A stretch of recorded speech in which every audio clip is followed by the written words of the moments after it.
Yan, marami ang nagtatanong kay Ate JB no, kung paano daw palakasin ang bintahan. Paano daw tayo makabinta ng malaki sa ating sari-sari store business.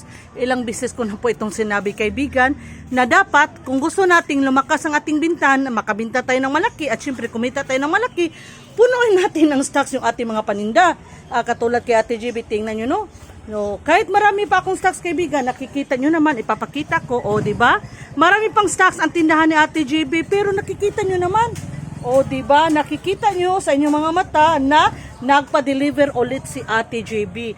Kahit marami pa akong stocks, 4 na boxes, at saka itong mga 2 transparent kaibigan. Bakit ako nagpapa-deliver kahit maraming stocks? Kasi nga kaibigan, ayaw kong patulugin yung aking pera. Kung ano yung binta ko, magkano yung binta ko the following days, ay ibibinta ko talaga yan. Kasi gusto ko full stocks yung aking tindahan. Gusto ko na kahit ano mang hanapin ni customers, maibigay ko.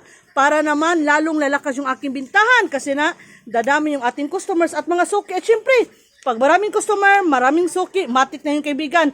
Lalakas yung ating bintahan, kikita tayo ng malaki. Of course, kaya ano pa hinihintay mo kaibigan?